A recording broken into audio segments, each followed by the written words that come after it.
Hello, my friends. This is Dr. David Hall with Church Psychology. Today, Matt and I just kind of have a little venting going on in this episode. We talk about fatigue. This isn't a super structured episode, but I do feel there was some just good things that came out of the conversation for both of us on a personal level, and hopefully it has some resonance for those as you're just approaching putting meaning and even permission for yourself of what is it to feel tired and to feel tired on a few different levels, not just physically, but emotionally and otherwise. What leads us to it? What are the most helpful and effective ways of processing it and dealing with it? That's what we get into today. I hope you join us for it.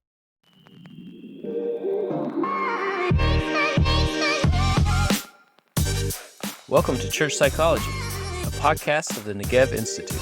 We are mental health professionals looking at the intersections of social and behavioral science in the Christian life.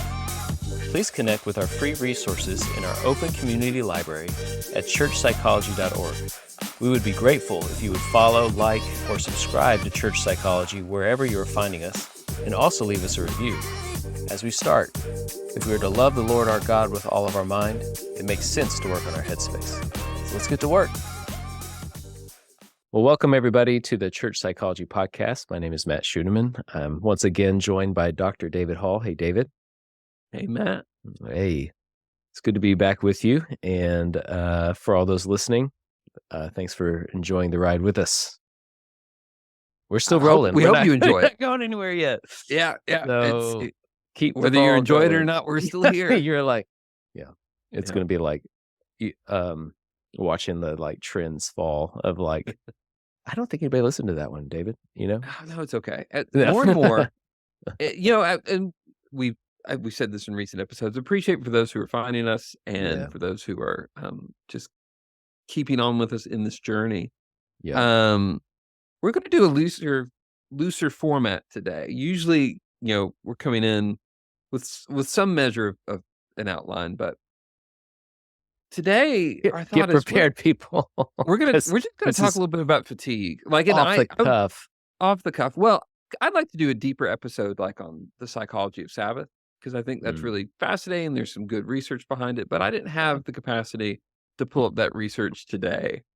So and fatigue is a part of that. So, Matt. Yes. In life, and here's the teeing up the first question.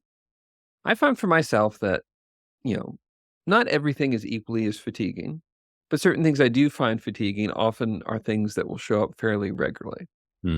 So within your comfort capacity, as I'm springing this question on you in the middle of recording, like, what do you find are the things that what are the things that you find that fatigue you the most? And when you think about being fatigued, what does that mean? Is it physical, emotional, kind of all that? So how about that one? Things that fatigue me the most. Dumb question. David Dumb Hall. questions from pompous from pompous therapists. So this podcast. That's a tough. Well, it's a good question because it makes me think on things that I have to really assess. Does that truly fatigue me? And if you haven't heard some of my story, I'm a dad of a 6-year-old and 4-year-old. We do therapy most days, David and I, and actually just before getting on this podcast, we were talking about like some fatiguing situations, and I was reflecting on a previous counseling session that was really tough. And so, and so it's I hesitate to even say my kids because I'm a proud parent. Like I love being a dad, and I would give my life for my children, but they fatigue me. Like there are times when, they're just on their moods or they haven't eaten or slept well. And that really wears me out. I'm an introvert, I think. Through the years, though, I've noticed there's this concept of an ambivert. I think like there's this like in between section. But I'm more naturally, I think, an introvert. So a lot of time talking to people, a lot of time in public spaces, I enjoy, but then wear out real quick. And so if I have a lot of that and I haven't done a really good job of like um, taking care of myself, or as we use the term self-care in counseling, like then I get real fatigued. Um, and so things like that, and we talk about the concept of burnout in the Mhm, counseling profession. Um, and I don't think I've ever crossed that, but I've gotten close to it at times. mhm, In an old or job when I was working in kind of community mental health, there was some requirements in how many people you would see a week, and those got pretty high, like closer to 30 kids or families, and when having that kind of pacing, I would definitely feel the fatigue. So I'm talking mhm, about, family life and work life and very natural things that probably a lot of people feel in various ways depending on kind of your makeup. But those mhm. are kind of off the cuff, fatiguing thoughts, you know. You know, But the the as we've connected with different people that listen to this podcast, and even as Matt and I think about, quote, "Who do we make this for?" And I would generally describe we make this for the church in the big yeah, C, but, it's that highlights certain people more in it, people that work, a lot of therapists and educators, really engaged lay leaders I know, but also specifically a lot of clergy pastors are people listening to it. And, yeah, you know, M Matt, you work as a professional counselor in certain spaces. You're also a pastor and working in that kind of bivocational sort of thing. You're not like a senior pastor where, mhm, you don't have a regular preaching, teaching schedule per right, se, yeah, but you've got multiple spaces to be in. There's the family, mm, and you bring that up, as someone who isn't a parent myself. I still walk with a lot of people who are parents, and that disclaimer you gave of saying, like, "It's not that I don't love my kids." And I right, think we assume to love something means we're not gonna find it fatiguing, and I think, mm, if anything, the opposite is true. To love yeah. something opens ourselves to be fatigued by it in a deep way. Well, that Yeah. redefines or defines in a new way the concept of love is that Mhm. to love something passionately is not necessarily the fact that it gives you such great feelings all the time. You know, love The is Yeah, the true meaning of passion is to suffer, right. to feel and we use that phrase, and we got and things that I feel generally indifferent about, I don't find that taxing. Mm, And the things I care about, the relationships I care about, the work I care about, yeah, that's a good point. um, yeah, and, The fact that there are I things think. out there that zap you of energy Mm, means that you choose to give that energy to it mhm, to some level. There's another road I can go down with that, but all that to say is to affirm what you're saying about passion is I think the things that we deeply care about will suck us dry if we're not careful. mm, Um, and it's the importance of what you do with your fatigue, but we'll probably get to that in a minute. sure. What about Well, you and though? I want you to yeah. share what you get fatigued about. Oh gosh. Uh, Employees at at our, times, at our not the practice. not but again, it's very, it's as a humorous segue into this. Yeah. I was driving around with one of our coworkers the other day, and our podcast was queued up. I think it was our episode on on, like, nuclear family. It's all he listens to is No, it's our voices. I get over it. I and, Mm. for the sake of keeping this podcast PG, I won't say exactly what I said when my voice started coming through the speakers, but I said some version of, "I don't wanna who's this bozo? I'm gonna don't wanna listen." And, Yeah. colleague found that funny. It so, uh, I play I don't have children, so I don't have that bit of fatigue, but I do have meaningful, close relationships that I care deeply about, and Mm. they can be so both life-giving in their Mm. turn, but also exhausting. It's Yeah. family relationships, it's friendships. Yeah. Um, I've gone through a very interesting year. where my wife went through a very major medical procedure in recovery, and that has had and I've only realized in the past few weeks, like, how much of an effect that's had on me emotionally. And Right. it's been very good in a lot of ways, like, it what she went through and what we're on the other side of has provided her a lot of relief for Mm, many chronic things that she was feeling for a long time, that's good to but hear. it was a very scary thing to go through. It was very, um the recovery process was really in depth, um, and then right after that, I ended up injuring myself, and I had to have surgery, far less significant surgery, Mhm. but and so I'm just kind of on the and so we had that back to back.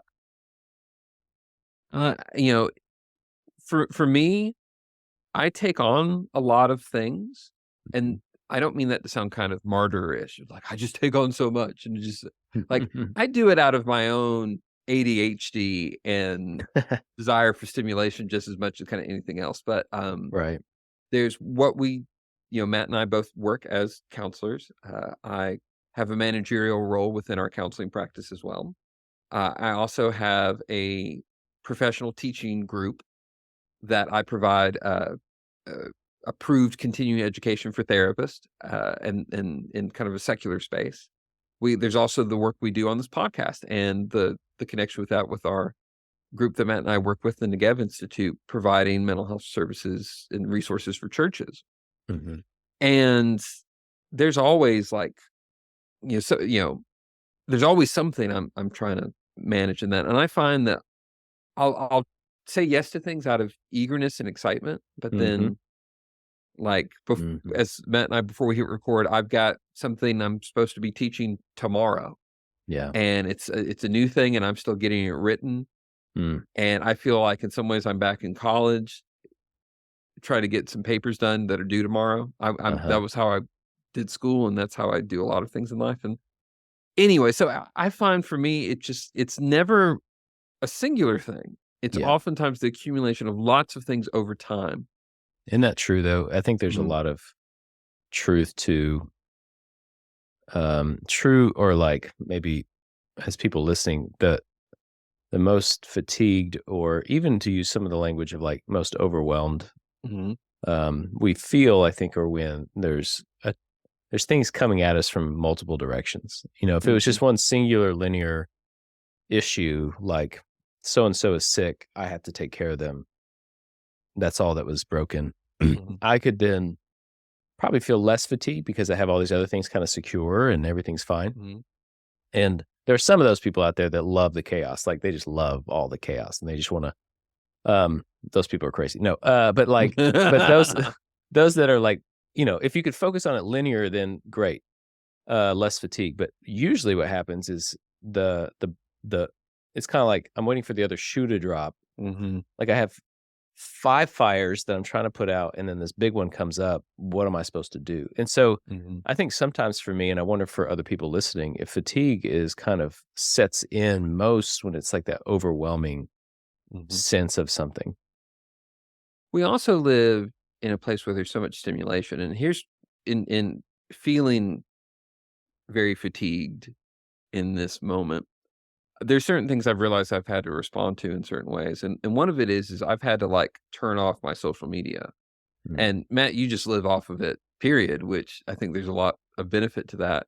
Yeah, Uh, well, that was a hard choice last year, yeah, but yes. Mhm. yeah, but for me, I've take breaks occasionally, and this was one that just there were things that were just keeping me in distraction and in anxiety that were happening in my kind of personal social media space, stuff I was seeing that just I found really difficult to compartmentalize, Mm. and it just kept on pulling me away from what I was trying to be in, from rest even. Yeah. For a few episodes ago, Matt and I did a unpacking of anxiety and the Greek word for it being this idea of distraction, Mhm. and I find that, um, part of what leads me to fatigue is I'm living in so many distracting things, things that aren't Yeah. really the Yeah. thing, Yeah. Well, you and, mentioned yeah. yeah, you mentioned social media, and we always kind of attack that as the distracting thing, but There are a lot of things since I've been off of social media that still distract me. Mm, Um, you know, I love to research random stuff, not even like helpful things, like sports related things, or mhm, like sometimes I find myself, even though it's so pseudo social media, but like on YouTube and just mhm, through that space, or and which is fine at times, but Emily and I will like settle in and we'll watch a show together, and these aren't all inherently bad things, but I think at the tail of a very difficult situation, whether it was a tough day with the kids or a tough counseling session or whatever happened, I use those to kind of numb out, mhm, to medicate, to get, mhm, just to quote unquote rest. And I'm excited about whenever we do that rest one because I've had to redefine rest for myself and what that mm, really is. Because for a long time, like I would back in the day, I would take mental health days, like, and I would find myself just like vegging out on the couch with like Netflix or movies or something. I would come at the other end of that day feeling worse mm, than I did before. And this is my story. Maybe other people have different ones, but I feel that like distractions and kind of just checking out don't really help the fatigue. We have to learn what is really rest for us or even processing of the problem mhm. to then find, I think, rest on the other side of that. Does that make sense? Yeah, I wanna think on that kind of some because 'cause I'm reflecting myself of what does distraction mean for me, and I absolutely agree with you in that I've experienced that. I've experienced where I'm thinking I'm engaging in rest, but because of what I'm engaging in, kind of the distractions, it keeps me from truly resting. Mhm. I don't wanna pathologize it completely because I do think there's a Yeah. place where vegging, as we kind of say, to Mhm. a certain bit can be good, and I think for a lot of things, it's the proportion of it. Yeah. So, here's some of beyond just Matt and I doing a mini therapy session with each other in this, here's a thought I have for those who may be tuning in, gosh, in the radio station. Uh, for those who are listening, Uh-huh. ho another to reference another episode we've done this season on spiritual bypass, and I feel for a lot of people in this, and this is specifically to you pastors out there, as you may be recognizing or feeling or just some of what maybe what Matt and I are talking about resonates. Mm. How easy it is to slide into some of that spiritual bypass of, "I'm too blessed to be stressed," Yeah. Oof. which is because we'll look at our lives and we'll look at, "Here are all these good things in my life. I don't have the right to complain." Either we'll, because, we have whether that's related to our physical health or what feels like our financial security or the relationships we have, or take your pick. Yeah. And as Matt and I beat on certain themes pretty constantly, I think this idea of life exists in tension Mhm. and how to recognize a multiplicity of things without shutting certain true truth out. Yeah. Because blessing in whatever way that means, emotional, physical, material, whatever, blessing is not an exclusive process to trial. We can have both. And where I see a lot of people shut down their positive processing of their own fatigue, of being able to truly work through their fatigue, Mm. is even having a hard time admitting it Yeah. without shame or without the sense of kind of failure or that they're not showing a lot of grit. Yeah. Uh, and I think and I want to speak to pastors in this because I've had a lot of close friends that have served as vocational ministers. And one of the things I've noticed from not having ever been a professional pastor myself, but being around them a lot and from the outside looking in, is that work and the stress of work can look very asymmetrical. That there are times that, or depending on your role, depending what it is, it can be a lot of flexibility, a lot of freedom. But other times it can be a lot of work emotionally, a lot of work even in the traditional sense of whether it's writing or Yeah. having to attend to certain responsibilities. Right. And I find pastors more so than so many other groups of people have a hard time, being real with their Mm, fatigue. yes. Yeah, and I think that trickles down into their congregation then being real with their fatigue, Mm, at least in the context of the church conversations. One of the critiques of the Southern cultural Christianity is kind of we're referencing all the podcasts now, but the niceties uh, of their language with each other. And we did a podcast about kind versus nice. mhm, But one thing that I think about is if you set the tone of the culture at the church as a lead pastor or kind of the leadership of the church as only being able to explore and talk about your strengths or the things that God has blessed you with, mhm, um, then naturally the rest of the church is going to follow suit. Like we're not going to be able to talk about the things that are hard or that mm, I'm struggling with. Uh, and I recently had a conversation with a pastor about this, and just that he grew up with mentors that would only give him the goods of things and never really show their own weaknesses to him, and it's become a problem, because he feels like he can't to other people, and I think we need that. We need the both and, like, we need your strengths and your gifts that God has given you to lead us, but we also need and it normalizes it for me when someone that's over top of me or leading me says, "I'm worn out. mhm, I am weak at times, and I am in need of Christ more than ever before." mhm, Those things actually comfort me rather than scare mm. me, but, that's me. So, I think that I would echo what you're saying, but I would just encourage pastors to consider sharing the fatigue or, like, talking about it at least Mhm. so that it echoes into your congregation. Yes. I concur with all of that. And for Yeah. those who aren't in the vocational ministry space, whether, your role is more in the informal volunteer sort of thing in your church community, whether you're just thinking about yourself in your own work and family, who you are as a possibly as a parent or as a Mm. spouse or, um, it is I mean, you know, I was on the phone with my wife yesterday. My wife is therapist in the practice too. We work in the same office, but she'll have certain days where she'll work from home. She was working from home yesterday. I was at the office trying to make some headway on getting course material written while also having my counseling sessions in between. And I called her at one point and I just said, I'm just exhausted. I'm not making headway.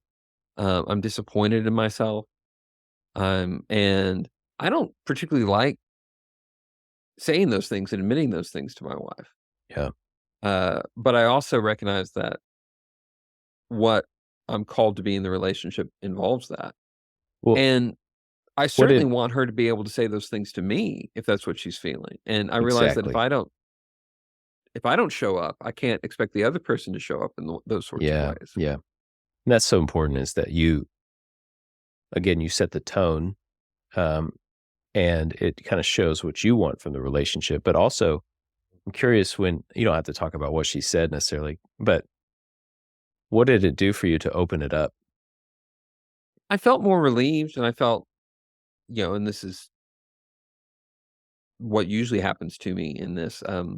There's a lot of de-shaming that happens Mhm. for me because part Yeah. of my own makeup is, there's a little bit of a performative type in me. I'm not for those who are into Enneagram, and we're gonna do a whole episode on the Enneagram and the spirituality on that because I have some interesting thoughts, I think. Are we But gonna get an expert on that? 'Cause I'm not gonna no, go ahead. I'm a little bit of I know a Yeah. little bit about the Enneagram, but for Yeah, those no. who are familiar with that language, I'm not a 3. The 3 is the performer, Mm, but I am that is I'm I'm adjacent to it. It's a wing of mine, and so I have some of those tendencies where I feel I have to if I'm not producing in certain ways, then my value is diminished. mm, And when I feel I'm in a place where I'm not producing in the ways yeah. that I think I should be, then I'm not, quote, "worth it," whatever that Yeah. means. It's Yeah. not that's not my core, but it certainly is it's in the building. It's around, Yeah. uh, but I feel when she and my wife is learned to speak into that, Mm, and she was praying for me while we were talking on the phone, and one of the things she prayed was that, I would not see my value in what I do, mm, and that's often something I need to hear. But yeah. That's so good. I mean, yeah, it's just it one of the questions I had in my mind, and we can keep talking about this for a minute, but mhm, is what do people need to do with their fatigue?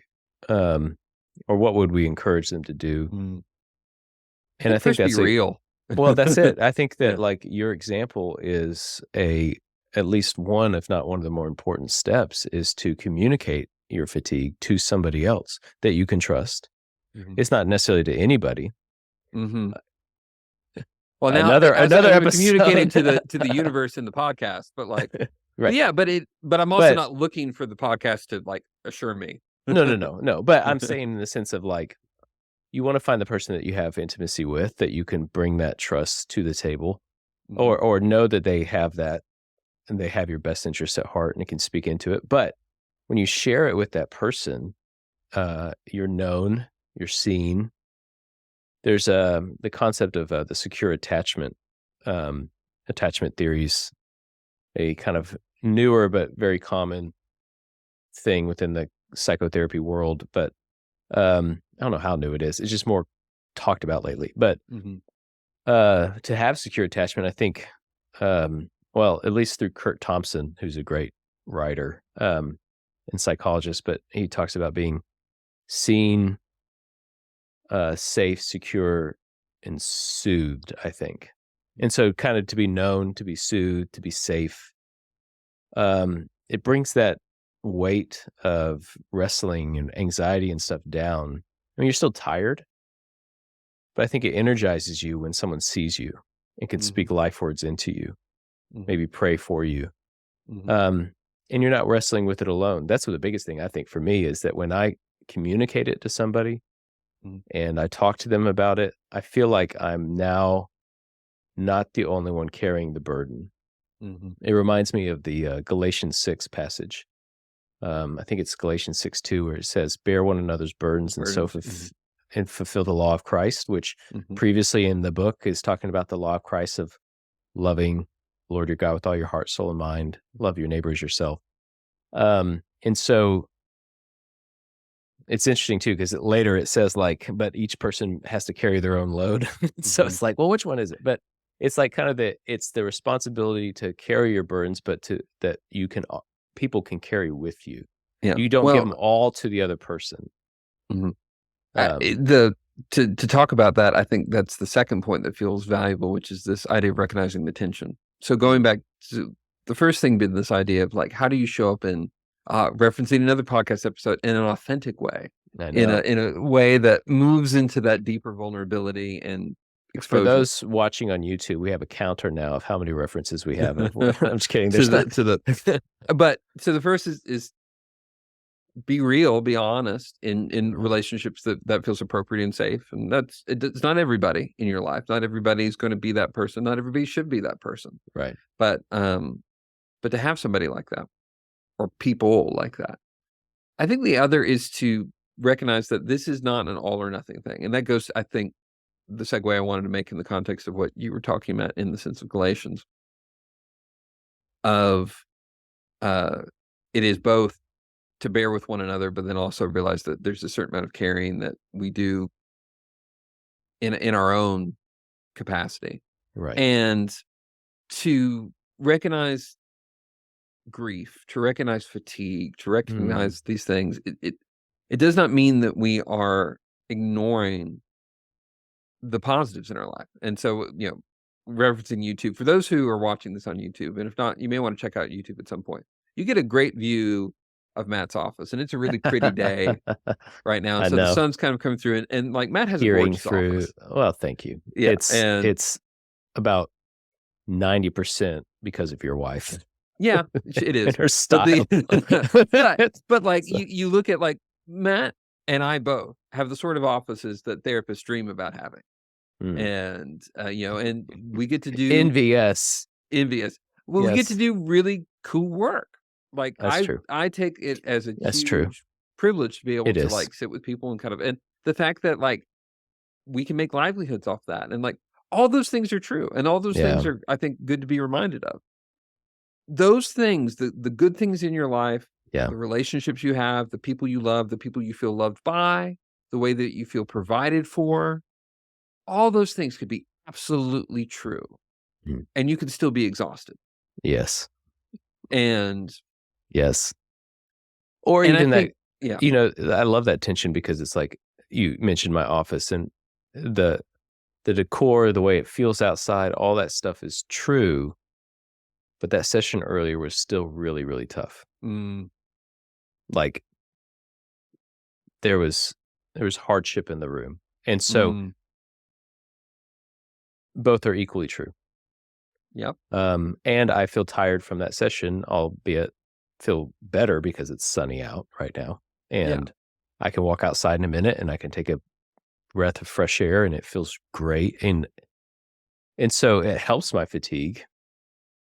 But this all or nothing thinking that you're kind of bringing up, David, I think is something that sends us to further fatigue at times, mhm, because there's a level to which we believe that I will never feel at rest if I can't be fully at rest, if unless all the fires are out.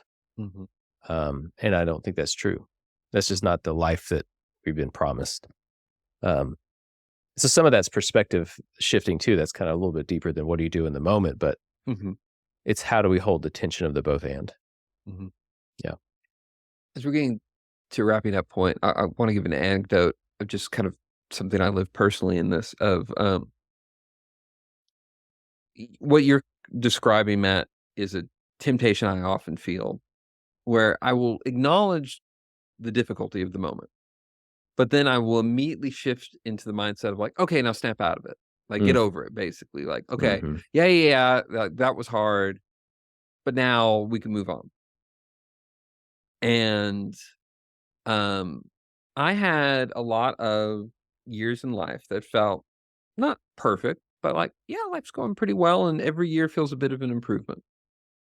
And I closed out 2015 is really, 2015 was a good year for me. And then 2016 was a really hard year. 2016, I had a lot going on in my life and just it felt there was a heaviness that I just felt in the world Yeah. and I remember closing out 2016 and be like, okay, this is a hard year, but 2017 even it's going to be better. That's going to be a turnaround year. 2017 was harder. 2017 was I had more things kind of go I went through a season of life particularly where I had a lot of deaths. A lot of people that were Mhm. close to me died. Yeah. Lost some friends, grandparents in the season. When did that 2016 was hard, 2017 was personally hard, and then going into 2000, did the same thing 2018. Like, okay, now we're gonna make it. We're gonna turn this year around. And 18 was the worst. 18 was, capped it off with even more loss. I went to like huge, unexpected, undesired transition in business. And I reached the midpoint of the year just feeling completely spent and as just a failure. It just sucked. Mm. And I went into 2019 not saying and like and I thought a lot about the scripture verse where it says, do not say tomorrow I will go here and do this and but this idea to say if the Lord wills it. Right. And I went into that year and it was a better year. It was a lot of restart, but here's kind of reached the end of that year. And 2019 is when Matt and I started working together. That was probably one of the many positive things in that year. Um, we reached the end and we were at our Christmas party. Yeah. So, Remind me to say something in a minute. yeah, we reached the end, we were at our Christmas party in 2019. And it was, I got to do some travel with my family that year. And, Mm. there was a lot of, in my professional life, there was a lot of kind of recovery and it was good. And we were having this big blowout Christmas party. And one of our uh, therapists I was working with at the time, he was new with the practice and felt really he had a good year and felt really positive, and he said to me, Mm. "David, 2019 was a great year." And I said, "Yeah, it was a pretty good year." He goes, "And 2020 is gonna be even better."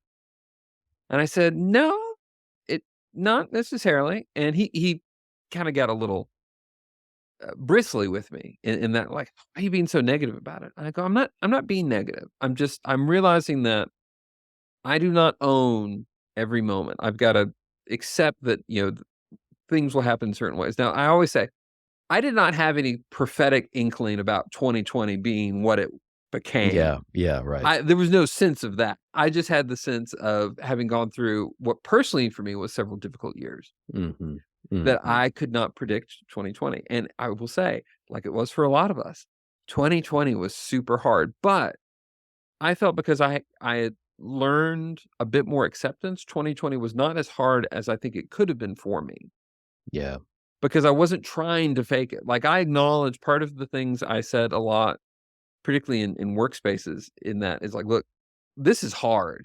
We don't like this. Like so much of what we're trying to navigate in just what so much of that year felt mm, was difficult. mhm. And I just try to be really real with myself and other people. Like, yeah, we're just kind of Yeah, trying to figure this out. yeah. Anyway, Yeah, no, that's what good. was It's fun you mentioned 2019. I was yeah. as you were telling your story, I was trying to think, I've had a similar reaction to this, and I think in 2019, I felt like life was really tough, like Mm, and I had a similar thought of, well, part of it was, I love my daughter. She was born, and we had a lot of stuff with her eating that was really tough, months before we found out that she had a milk allergy, and so there was just this chaos, starting here, but I was jokingly in my head, I was like, "Of course it was 2019 when it all, like, became really tough. That's when I started working here." No, it's just it sounds like I started working with David, of course yeah. that's when it became hard, and then Yeah. 2020 happened, but I think I've had similar things where I was like, "Next year's gotta be better. Next year's gotta be better." And it doesn't have to be. No. And I think that just life in general, just adulting for me has Mhm, sometimes been an acceptance I've had to have. Like, no, this is what adult life is like, is mhm, dealing with the responsibilities of hardship. mhm, Um, and I've learned a lot about concept of joy and grief coexisting. mhm. And so that's, you know, Yeah. again, living in the tension, but um, We this has certainly been hope that good. whoever's catching this, for whatever reason that you are, that some of Matt and my's musing on this is encouraging, because that's what we desire in it. Like, if as we can give kind of words and form, whether it's out of, the research that we bring in Mm, from psychology to just who we are trying to show up yeah. as people, Yeah. and if there's ways that we can, help put words to maybe things that you are also experiencing if you're listening to this, and that's an encouragement. No, that's really something we want, and we Of we course. hope that is the thing. Yeah. It's really good. Well, David, thank you for this conversation. It has been helpful for me even to have it.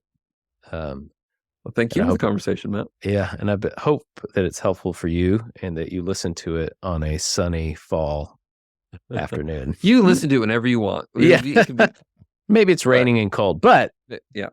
feel the warmth. Okay. Well, until next time, everybody, thank you, and we will look forward to talking to you again then. Yeah. Thank you again for being a part of our latest episode of Church Psychology. If you have enjoyed it, we hope that you will share this episode with others in your life. And please do remember to follow, like, and or subscribe to Church Psychology wherever you are finding us, and leave us a review. We look forward to connecting with you again soon.